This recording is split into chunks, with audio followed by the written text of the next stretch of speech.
Gas cylinder ವ್ಯತ್ಯಯದ ಸಮಸ್ಯೆ ಒಂದು ಕಡೆಯಲ್ಲಿ ಹೋಟೆಲ್ ಉದ್ಯಮವನ್ನ ನಷ್ಟದತ್ತ ದೂಗ್ತಾ ಇದ್ರೆ, ಮತ್ತೊಂದು ಕಡೆಯಲ್ಲಿ ಬಡವರಿಗೆ ಆಸರೆ ಆಗಿರುವಂತಹ ವೃದ್ಧಾಶ್ರಮಗಳಿಗೆ ತಟ್ಟಿರುವಂಥದ್ದು. ಪ್ರಮುಖವಾಗಿ ವೃದ್ಧಾಶ್ರಮಗಳಲ್ಲಿ ಸಾವಿರಾರು ಜನರನ್ನ ಕರೆತಂದು ಅವರಿಗೆ ಉಚಿತ ವ್ಯವಸ್ಥೆಗಳನ್ನು ಮಾಡಲಾಗುತ್ತೆ, ಊಟ ಉಪಚಾರಗಳನ್ನ ನೀಡಲಾಗುತ್ತೆ. ಅಂತಹದ್ದೇ ಒಂದು ಆಸರೆ ವೃದ್ಧಾಶ್ರಮದಲ್ಲಿ ನಾವೀಗ ಇದ್ದೇವೆ. ಇಲ್ಲಿನ ಆಶ್ರಮಕ್ಕೂ ಕೂಡ ಈ ಒಂದು ಸಮಸ್ಯೆ ತಟ್ಟಿರುವಂಥದ್ದು. ಗ್ಯಾಸ್ ಸಿಲಿಂಡರ್ನ ಅಭಾವ ಕಾಡಿರುವಂಥದ್ದು. ಯಾಕಂತ ಹೇಳಿದ್ರೆ ಸುಮಾರು 197 ಜನರು ಈ ಒಂದು ಆಶ್ರಮದಲ್ಲಿ ಇರುವಂಥದ್ದು. ಉಚಿತವಾಗಿ ಅವರಿಗೆ ಊಟದ ವ್ಯವಸ್ಥೆ ಆಗಿರ್ಬೋದು, ವಸ್ತ್ರದ ವ್ಯವಸ್ಥೆ ಆಗಿರ್ಬೋದು, ಎಲ್ಲವನ್ನ ಕೂಡ ಕಳೆದ ಅನೇಕ ವರ್ಷಗಳಿಂದ ಈ ಒಂದು ವೃದ್ಧಾಶ್ರಮದಲ್ಲಿ ಮಾಡಿಕೊಂಡು ಬರಲಾಗ್ತಾ ಇದೆ. ಈ ಒಂದು ಆಶ್ರಮದಲ್ಲಿ ಇದೀಗ ಈ ಒಂದು ಸಿಲಿಂಡರ್ಗಳ ವ್ಯತ್ಯಯ ಏನಾಯಿತು, ಆ ಒಂದು ವ್ಯತ್ಯಯದಿಂದಾಗಿ ದಿನನಿತ್ಯ ಆಹಾರವನ್ನು ತಯಾರು ಮಾಡೋದೇ ಕಷ್ಟ ಅನ್ನುವಂತಹ ಪರಿಸ್ಥಿತಿ ಬಂದು ತಲುಪಿರುವಂಥದ್ದು. ಪ್ರಮುಖವಾಗಿ ದಿನನಿತ್ಯ ಒಂದು ಸಿಲಿಂಡರ್ ಬೇಕಾಗುತ್ತೆ.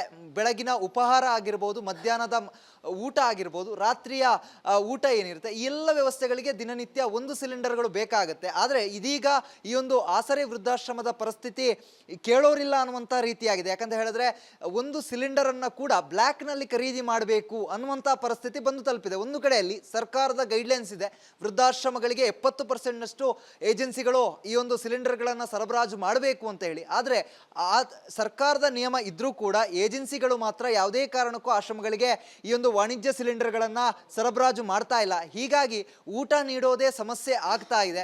ದಿನನಿತ್ಯ ಏನೇ ಮಾಡಿದರೂ ಕೂಡ ವೃದ್ಧಾಶ್ರಮಗಳಲ್ಲಿ ಊಟವನ್ನು ನೀಡಲೇಬೇಕಾಗತ್ತೆ. ಅದನ್ನೇ ಆಶಿಸಿಕೊಂಡು, ಅದನ್ನೇ ಬಯಸಿಕೊಂಡು ಅನೇಕರು ಇಲ್ಲಿ ವಾಸ ಇದ್ದಾರೆ. ಆದರೆ ಈಗ ಇರುವಂತಹ ಪರಿಸ್ಥಿತಿಯಲ್ಲಿ ಮುಂದಿನ ದಿನಗಳಲ್ಲಿ ಏನಾಗುತ್ತೆ, ಬ್ಲ್ಯಾಕಲ್ಲಿಗೆ ಸಿಲಿಂಡರ್ಗಳನ್ನ ತರೋದು ಹೇಗೆ ಅನ್ನುವಂಥ ವ್ಯವಸ್ಥೆ ನಿರ್ಮಾಣ ಆಗಿ ಹೋಗಿದೆ. ಅದರ ಮಾಲೀಕರಿದ್ದಾರೆ, ಅವ್ರನ್ನೇ ಮಾತಾಡಿಸಿ ಹೋಗ್ತೀನಿ. ಮೇಡಮ್, ಈಗ ಪ್ರಮುಖವಾಗಿ ಉಚಿತವಾಗಿ ವಸ್ತ್ರ, ಊಟ, ಉಪಚಾರ ಎಲ್ಲ ನೀಡ್ತೀರಾ. ಆದರೆ ಇದೀಗ ಸಿಲಿಂಡರ್ ಸಮಸ್ಯೆ ಕಾಡ್ತಾ ಇದೆ. ಎಷ್ಟು ಕಷ್ಟ ಆಗ್ತಾ ಇದೆ ಅಂತ?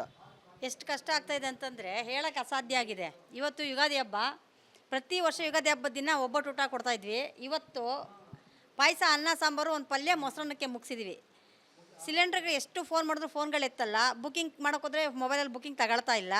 ಆಫೀಸ್ಗಳಿಗೆ ಫೋನ್ ಮಾಡಿದ್ರೆ ಫೋನ್ ರೆಸ್ಪಾನ್ಸಿಬಲ್ ಇಲ್ಲ, ಎತ್ತಲ್ಲ. ಎತ್ತಿದ್ರು ಕಟ್ ಮಾಡ್ತಾರೆ, ಕೇಳಿಸ್ಲಿಲ್ಲ ಥರ ಇದು ಮಾಡ್ತಿದ್ದಾರೆ. ಸಮಸ್ಯೆ ಅಂದರೆ ತುಂಬಾ ಸಮಸ್ಯೆ ಆಗ್ತಿದೆ. ಇನ್ನೇನು ನಮಗೆ ಇನ್ನು 2-3 ದಿನ ಬರ್ಬೋದು. ಯಾಕಂದರೆ ಅಕ್ಕಪಕ್ಕದವ್ರು ಮನೆಯೆಲ್ಲ ಸಿಲಿಂಡ್ರ್ ಕೊಟ್ಟಿದ್ದಾರೆ, ಇಲ್ಲ ಅಂತ ಹೇಳ್ಬಾರ್ದು. ಇವಾಗ ಅದು ಕೂಡ ಮುಗಿತಾ ಬಂದಿದೆ. ಇನ್ನು 2-3 ದಿನ ಬಿಟ್ಟರೆ ಎಲ್ಲಿಗೆ ಹೋಗುತ್ತೆ ನಮ್ಮ ಪರಿಸ್ಥಿತಿ ಅಂತ ಗೊತ್ತಿಲ್ಲ. ಇಲ್ಲಿ ಒಲೆ ಹಾಕಿ ಅಡುಗೆ ಮಾಡೋಣ ಅಂದರೂ ಕೂಡ ಜಾಗ ಇಲ್ಲ. ದಯವಿಟ್ಟು ಯಾರಾದರೂ ಇದನ್ನು ಗಮನಿಸಿ ಆಶ್ರಮಗಳಿಗೆ, ಯಾಕಂದರೆ ಅಲ್ಲಿರೋದೆಲ್ಲ ಬಡವರು, ದುಡ್ಡಿರೋ ಶ್ರೀಮಂತರುಗಳಲ್ಲ, ಅವರು ಹೊಟ್ಟೆ ತುಂಬಿಸೋಕ್ಕೋಸ್ಕರ ಕಷ್ಟಪಡ್ತಾಯಿದ್ದೀವಿ. ಸಿಲಿಂಡ್ರನ್ನ ಸಹಕಾರ ಮಾಡಿ ಸಿಲಿಂಡ್ರ್ ಕಂಪ್ನಿಗಳಿಗೆ ದಯವಿಟ್ಟು ತಿಳಿಸಿ, ಕೊನೆ ಪಕ್ಷ ವಾರಕ್ಕೆ 2 ಆದರೂ ಸಿಲಿಂಡ್ರ್ ಕೊಟ್ಟರೆ ಹೆಂಗೋ ಆಗುತ್ತೆ. ಯಾಕಂದರೆ ನಮಗೆ ಪ್ರತಿದಿನಕ್ಕೆ 2-3 ದಿನಕ್ಕೆ ಒಂದು ಸಿಲಿಂಡ್ರ್ ಬೇಕೇ ಬೇಕು. ತುಂಬ ಜನ ಇರೋದ್ರಿಂದ ಅಡುಗೆ ಸ್ಟಾಪ್ ಮಾಡೋಕ್ಕೂ ಆಗಲ್ಲ, ಉಪವಾಸ ಹಾಕೋಕ್ಕೂ ಆಗಲ್ಲ ಅವರಿಗೆ. ಪ್ರಮುಖವಾಗಿ ಕಾಳಸಂತೆಯಲ್ಲಿ ಬ್ಲ್ಯಾಕಲ್ಲಿ ಖರೀದಿಸುವಂಥ ಪರಿಸ್ಥಿತಿ ನಿರ್ಮಾಣ ಆಗಿದೆ. ಎಷ್ಟು ರೇಟ್ ಹೇಳ್ತಾರೆ ಆಶ್ರಮಕ್ಕೆ ಅಂತ ಹೇಳಿದ್ರು ಕೂಡ ದುಬಾರಿ ರೇಟ್ ಹೇಳ್ತಾರೆ, ಹೆಂಗೆ ಅಂತ? 2-3 ಸಾವಿರ ಕೇಳ್ತಾರೆ. 2-3 ಸಾವಿರ ಕೊಟ್ಟು ತರೋಷ್ಟು ಕೆಪಾಸಿಟಿ ನಮಗಿಲ್ಲ.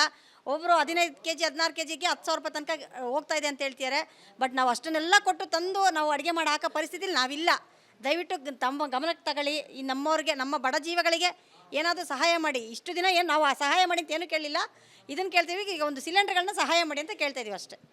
ಇದಿಷ್ಟು ಆಸರೆ ವೃದ್ಧಾಶ್ರಮದ ಮಾಲೀಕರು ಹೇಳ್ತಾ ಇರುವಂಥದ್ದು. ಪ್ರಮುಖವಾಗಿ ಆಸರೆ ನೀಡ್ತಿದ್ದಂತಹ ಜಾಗಕ್ಕೆ ಇದೀಗ ಒಂದು ನಿಲುವಿಲ್ಲದಂತಹ ಸ್ಥಿತಿ ನಿರ್ಮಾಣ ಆಗಿರುವಂಥದ್ದು. ಒಂದು ಪರಿಸ್ಥಿತಿ ಹದಗೆಟ್ಟು ಹೋಗಿರುವಂಥದ್ದು. ದಿನನಿತ್ಯ ಪರಿಸ್ಥಿತಿ ಕೈ ಮೀರಿ ಹೋಗ್ತಾ ಇದೆ. ಅಕ್ಕಪಕ್ಕದ ಮನೆಗಳಿಂದ ಗ್ಯಾಸ್ ಸಿಲಿಂಡರ್ಗಳನ್ನು ತಂದು ವ್ಯವಸ್ಥೆ ಮಾಡಿಕೊಳ್ಳಲಾಗ್ತಾ ಇದೆ. ಆದರೆ ಆ ಸಿಲಿಂಡರ್ಗಳು ಕೂಡ ಇನ್ನು 2-3 ದಿವಸಗಳಲ್ಲಿ ಮುಗಿಬಹುದು. ಸಿಲಿಂಡರ್ಗಳು ಮುಂದಿನ ದಿನಗಳಲ್ಲಿ ಸಿಗದೆ ಹೋದರೆ ಸಂಪೂರ್ಣವಾಗಿ ಬೇರೆ ವ್ಯವಸ್ಥೆಯನ್ನು ಮಾಡಬೇಕಾಗತ್ತೆ, ಕ್ಯಾಟ್ರಿಂಗ್ ವ್ಯವಸ್ಥೆ ಹೋಗಬೇಕಾಗತ್ತೆ. ಸದ್ಯ ಆದಷ್ಟು ಬೇಗ ಸರ್ಕಾರ ಇದ್ರ ಬಗ್ಗೆ ಗಮನ ಹರಿಸಿ ಅಂತ ಹೇಳಿ ಮನವಿಯನ್ನ ಕೂಡ ಮಾಡ್ತಾ ಇರುವಂಥದ್ದು. ಕ್ಯಾಮ್ರಾ ಪರ್ಸನ್ ಮಂಜುನಾಥ್ ಜೊತೆಗೆ Charan, Republic Kannada, Bengaluru. Gas cylinder ವ್ಯತ್ಯಯದ ಸಮಸ್ಯೆ ಒಂದು ಕಡೆಯಲ್ಲಿ ಹೋಟೆಲ್ ಉದ್ಯಮವನ್ನ ನಷ್ಟದತ್ತ ದೂಗ್ತಾ ಇದ್ರೆ, ಮತ್ತೊಂದು ಕಡೆಯಲ್ಲಿ ಬಡವರಿಗೆ ಆಸರೆ ಆಗಿರುವಂತಹ ವೃದ್ಧಾಶ್ರಮಗಳಿಗೆ ತಟ್ಟಿರುವಂಥದ್ದು. ಪ್ರಮುಖವಾಗಿ ವೃದ್ಧಾಶ್ರಮಗಳಲ್ಲಿ ಸಾವಿರಾರು ಜನರನ್ನ ಕರೆತಂದು ಅವರಿಗೆ ಉಚಿತ ವ್ಯವಸ್ಥೆಗಳನ್ನು ಮಾಡಲಾಗುತ್ತೆ, ಊಟ ಉಪಚಾರಗಳನ್ನ ನೀಡಲಾಗುತ್ತೆ. ಅಂತಹದ್ದೇ ಒಂದು ಆಸರೆ ವೃದ್ಧಾಶ್ರಮದಲ್ಲಿ ನಾವೀಗ ಇದ್ದೇವೆ. ಇಲ್ಲಿನ ಆಶ್ರಮಕ್ಕೂ ಕೂಡ ಈ ಒಂದು ಸಮಸ್ಯೆ ತಟ್ಟಿರುವಂಥದ್ದು. ಗ್ಯಾಸ್ ಸಿಲಿಂಡರ್ನ ಅಭಾವ ಕಾಡಿರುವಂಥದ್ದು. ಯಾಕಂತ ಹೇಳಿದ್ರೆ ಸುಮಾರು 197 ಜನರು ಈ ಒಂದು ಆಶ್ರಮದಲ್ಲಿ ಇರುವಂಥದ್ದು. ಉಚಿತವಾಗಿ ಅವರಿಗೆ ಊಟದ ವ್ಯವಸ್ಥೆ ಆಗಿರ್ಬೋದು, ವಸ್ತ್ರದ ವ್ಯವಸ್ಥೆ ಆಗಿರ್ಬೋದು, ಎಲ್ಲವನ್ನ ಕೂಡ ಕಳೆದ ಅನೇಕ ವರ್ಷಗಳಿಂದ ಈ ಒಂದು ವೃದ್ಧಾಶ್ರಮದಲ್ಲಿ ಮಾಡಿಕೊಂಡು ಬರಲಾಗ್ತಾ ಇದೆ. ಈ ಒಂದು ಆಶ್ರಮದಲ್ಲಿ ಇದೀಗ ಈ ಒಂದು ಸಿಲಿಂಡರ್ಗಳ ವ್ಯತ್ಯಯ ಏನಾಯಿತು, ಆ ಒಂದು ವ್ಯತ್ಯಯದಿಂದಾಗಿ ದಿನನಿತ್ಯ ಆಹಾರವನ್ನು ತಯಾರು ಮಾಡೋದೇ ಕಷ್ಟ ಅನ್ನುವಂತಹ ಪರಿಸ್ಥಿತಿ ಬಂದು ತಲುಪಿರುವಂಥದ್ದು. ಪ್ರಮುಖವಾಗಿ ದಿನನಿತ್ಯ ಒಂದು ಸಿಲಿಂಡರ್ ಬೇಕಾಗುತ್ತೆ. ಬೆಳಗಿನ ಉಪಹಾರ ಆಗಿರ್ಬೋದು, ಮಧ್ಯಾಹ್ನದ ಊಟ ಆಗಿರ್ಬೋದು, ರಾತ್ರಿಯ ಊಟ ಏನಿರುತ್ತೆ, ಈ ಎಲ್ಲ ವ್ಯವಸ್ಥೆಗಳಿಗೆ ದಿನನಿತ್ಯ ಒಂದು ಸಿಲಿಂಡರ್ಗಳು ಬೇಕಾಗುತ್ತೆ. ಆದರೆ ಇದೀಗ ಈ ಒಂದು ಆಸರೆ ವೃದ್ಧಾಶ್ರಮದ ಪರಿಸ್ಥಿತಿ ಕೇಳೋರಿಲ್ಲ ಅನ್ನುವಂಥ ರೀತಿಯಾಗಿದೆ. ಯಾಕಂತ ಹೇಳಿದ್ರೆ ಒಂದು ಸಿಲಿಂಡರನ್ನು ಕೂಡ ಬ್ಲ್ಯಾಕ್ನಲ್ಲಿ ಖರೀದಿ ಮಾಡಬೇಕು ಅನ್ನುವಂಥ ಪರಿಸ್ಥಿತಿ ಬಂದು ತಲುಪಿದೆ. ಒಂದು ಕಡೆಯಲ್ಲಿ ಸರ್ಕಾರದ ಗೈಡ್ಲೈನ್ಸ್ ಇದೆ, ವೃದ್ಧಾಶ್ರಮಗಳಿಗೆ 70%ನಷ್ಟು ಏಜೆನ್ಸಿಗಳು ಈ ಒಂದು ಸಿಲಿಂಡರ್ಗಳನ್ನು ಸರಬರಾಜು ಮಾಡಬೇಕು ಅಂತ ಹೇಳಿ. ಆದರೆ ಆ ಸರ್ಕಾರದ ನಿಯಮ ಇದ್ರೂ ಕೂಡ ಏಜೆನ್ಸಿಗಳು ಮಾತ್ರ ಯಾವುದೇ ಕಾರಣಕ್ಕೂ ಆಶ್ರಮಗಳಿಗೆ ಈ ಒಂದು ವಾಣಿಜ್ಯ ಸಿಲಿಂಡರ್ಗಳನ್ನು ಸರಬರಾಜು ಮಾಡ್ತಾ ಇಲ್ಲ. ಹೀಗಾಗಿ ಊಟ ನೀಡೋದೇ ಸಮಸ್ಯೆ ಆಗ್ತಾ ಇದೆ.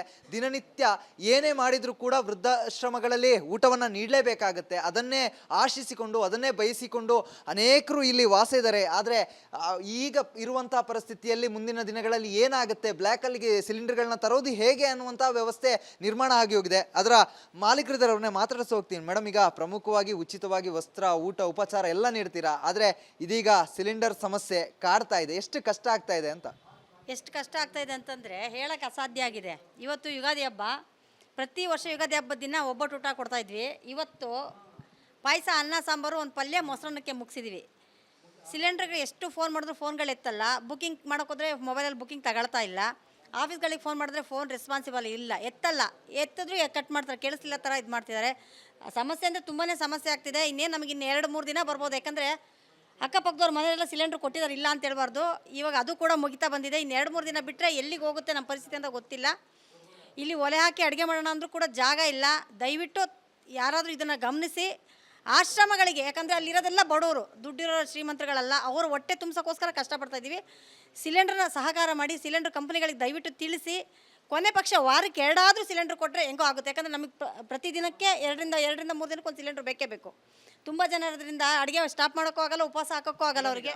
ಪ್ರಮುಖವಾಗಿ ಕಾಳಸಂತೆಯಲ್ಲಿ ಬ್ಲ್ಯಾಕಲ್ಲಿ ಖರೀದಿಸುವಂಥ ಪರಿಸ್ಥಿತಿ ನಿರ್ಮಾಣ ಆಗಿದೆ. ಎಷ್ಟು ರೇಟ್ ಹೇಳ್ತಾರೆ ಆಶ್ರಮಕ್ಕೆ ಅಂತ ಹೇಳಿದ್ರು ಕೂಡ ದುಬಾರಿ ರೇಟ್ ಹೇಳ್ತಾರೆ, ಹೆಂಗೆ ಅಂತ? 2-3 ಸಾವಿರ ಕೇಳ್ತಾರೆ. 2-3 ಸಾವಿರ ಕೊಟ್ಟು ತರೋಷ್ಟು ಕೆಪಾಸಿಟಿ ನಮಗಿಲ್ಲ. ಒಬ್ಬರು 15 kg 16 kgಗೆ 10,000 ರೂಪಾಯಿ ತನಕ ಹೋಗ್ತಾ ಇದೆ ಅಂತ ಹೇಳ್ತಿದ್ದಾರೆ. ಬಟ್ ನಾವು ಅಷ್ಟನ್ನೆಲ್ಲ ಕೊಟ್ಟು ತಂದು ನಾವು ಅಡುಗೆ ಮಾಡಿ ಹಾಕೋ ಪರಿಸ್ಥಿತಿಲಿ ನಾವಿಲ್ಲ. ದಯವಿಟ್ಟು ತಮ್ಮ ಗಮನಕ್ಕೆ ತಗೊಳ್ಳಿ. ಈ ನಮ್ಮವ್ರಿಗೆ, ನಮ್ಮ ಬಡ ಜೀವಗಳಿಗೆ ಏನಾದರೂ ಸಹಾಯ ಮಾಡಿ. ಇಷ್ಟು ದಿನ ಏನು ನಾವು ಆ ಸಹಾಯ ಮಾಡಿ ಅಂತ ಏನೂ ಕೇಳಲಿಲ್ಲ, ಇದನ್ನು ಕೇಳ್ತೀವಿ. ಈಗ ಒಂದು ಸಿಲಿಂಡರ್ಗಳನ್ನ ಸಹಾಯ ಮಾಡಿ ಅಂತ ಕೇಳ್ತಾ ಇದೀವಿ ಅಷ್ಟೇ. ಇದಿಷ್ಟು ಆಸರೆ ವೃದ್ಧಾಶ್ರಮದ ಮಾಲೀಕರು ಹೇಳ್ತಾ ಇರುವಂಥದ್ದು. ಪ್ರಮುಖವಾಗಿ ಆಸರೆ ನೀಡ್ತಿದ್ದಂತಹ ಜಾಗಕ್ಕೆ ಇದೀಗ ಒಂದು ನಿಲುವಿಲ್ಲದಂತಹ ಸ್ಥಿತಿ ನಿರ್ಮಾಣ ಆಗಿರುವಂಥದ್ದು. ಒಂದು ಪರಿಸ್ಥಿತಿ ಹದಗೆಟ್ಟು ಹೋಗಿರುವಂಥದ್ದು. ದಿನನಿತ್ಯ ಪರಿಸ್ಥಿತಿ ಕೈ ಮೀರಿ ಹೋಗ್ತಾ ಇದೆ. ಅಕ್ಕಪಕ್ಕದ ಮನೆಗಳಿಂದ ಗ್ಯಾಸ್ ಸಿಲಿಂಡರ್ಗಳನ್ನು ತಂದು ವ್ಯವಸ್ಥೆ ಮಾಡಿಕೊಳ್ಳಲಾಗ್ತಾ ಇದೆ. ಆದರೆ ಆ ಸಿಲಿಂಡರ್ಗಳು ಕೂಡ ಇನ್ನು 2-3 ದಿವಸಗಳಲ್ಲಿ ಮುಗಿಬಹುದು. ಸಿಲಿಂಡರ್ಗಳು ಮುಂದಿನ ದಿನಗಳಲ್ಲಿ ಸಿಗದೆ ಹೋದರೆ ಸಂಪೂರ್ಣವಾಗಿ ಬೇರೆ ವ್ಯವಸ್ಥೆಯನ್ನು ಮಾಡಬೇಕಾಗತ್ತೆ, ಕ್ಯಾಟ್ರಿಂಗ್ ವ್ಯವಸ್ಥೆ ಹೋಗಬೇಕಾಗತ್ತೆ. ಸದ್ಯ ಆದಷ್ಟು ಬೇಗ ಸರ್ಕಾರ ಇದ್ರ ಬಗ್ಗೆ ಗಮನ ಹರಿಸಿ ಅಂತ ಹೇಳಿ ಮನವಿಯನ್ನ ಕೂಡ ಮಾಡ್ತಾ ಇರುವಂಥದ್ದು. ಕ್ಯಾಮ್ರಾ ಪರ್ಸನ್ ಮಂಜುನಾಥ್ ಜೊತೆಗೆ ಚರಣ್, ರಿಪಬ್ಲಿಕ್ ಕನ್ನಡ, ಬೆಂಗಳೂರು.